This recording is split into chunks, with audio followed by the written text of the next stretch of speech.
And just bear in mind that the last job center I went to in Trier actually did say, considering I was tortured in the UK, right? And I don't like saying all this stuff. That Miss Weber in Trier said the only just verbatim what she said, the only fucking money you're gonna get from Germany I know, you told me is a that. flight back to the Yeah, UK, you not said Canada, the UK. So you're now asking me to go over this all again, and I got escorted out by security like an animal. I'm not trying to do that, okay? But you understand why I'm nervous. I've now been in Germany 2 Yeah, years. you make me nervous too, okay? So, Why am I making you nervous? because you're standing up, sitting down, going around, you're acting nervous. You're making me nervous too, okay? So, we're both nervous now. We have this really hard situation, and I can understand that you don't trust anybody anymore. I see that, okay? And I understand that. I'm trying to help. Okay, so I know you're writing it down. My only last thing is, let's say I give you the political stuff, and I don't understand why German government building can't access that, considering. Because I don't know who to apply to. Okay. Give Is me, that going to impact my job center money? yes, it does. Can I just ask how? What? How does it impact the Like the information I need? Mm-hmm. I need to put together your story. No, I know it's the story, but how does that impact whether I get money or not? Because we have to prove your story and we have to prove the laws if you have the right to get the money. That's a normal process. So my political situation here was deemed against, because it's a European passport, Germany couldn't give me political asylum. I didn't want political asylum, so I just worked here under normal circumstances.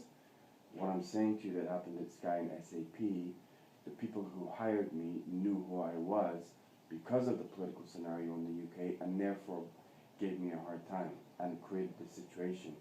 All the political stuff before that, I don't see, it can't prove determination. But why do you want to keep it back? Is there anything that you have to be afraid of? Yes, because anytime I've actually come out and given it to people, they're like, oh, this is impossible. I've had people laugh at me, you come from the UK, political asylum, ha ha ha. And these are from the German government bodies who told me to come here. I've been to Caritas, I've been to Paritash, I've been to the job center. All these places who told me to come here, and I have the forms and the emails pre-2016. And then when I actually got here, it's So like, let me put that quote just right, okay? You had really big problems in Canada, right? caused by the UK. And why did you go to the UK then? Why did I go? Yeah.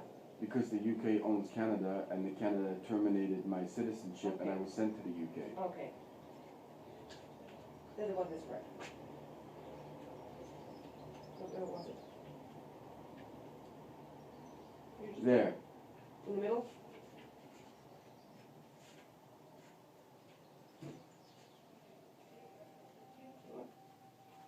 You just showed me where it's at.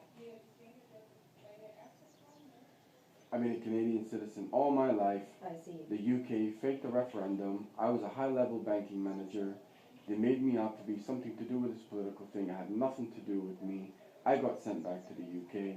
I was told to shut up, not mention the goddamn thing. I got tortured. German people found out on Facebook, put money in my bank account, and flew me here. German government said, we will apply for political asylum. It's going to be difficult because of Geneva Conventions. I went down, they asked a whole bunch of information about Bank of America, Royal Bank of Canada, Lloyd's Bank, everything, and then said, you know what, it's too complicated, just try and live your normal life here. I applied for the 2 jobs.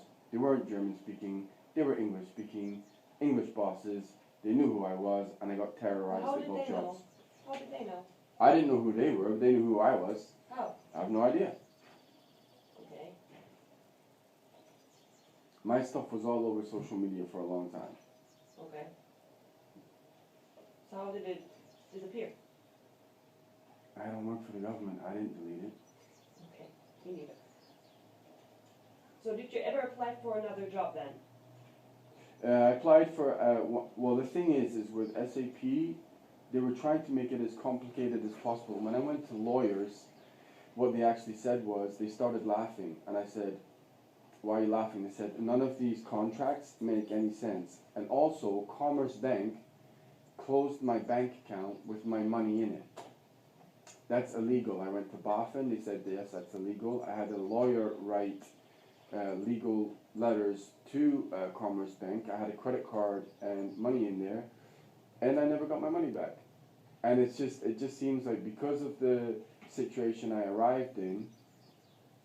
Oh, he's a refugee, he's asylum, he's a Snowden, so we don't give him his money, and then so I can't win any which way. Okay.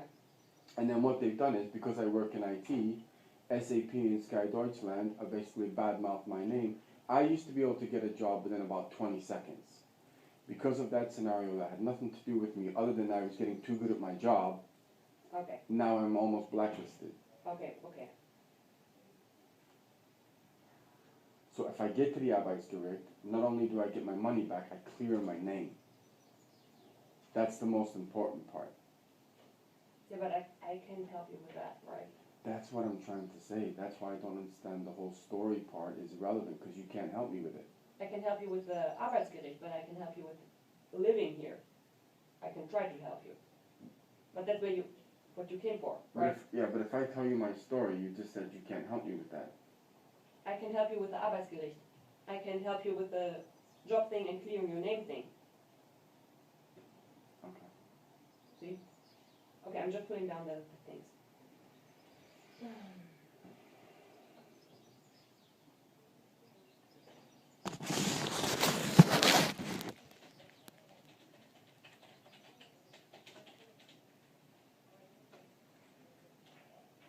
One last thing I will say is why I'm nervous. I've had a lot of death threats over this. Okay. Text messages, emails. If you open your mouth about Sky, SAP, your whole scenario, so you can understand.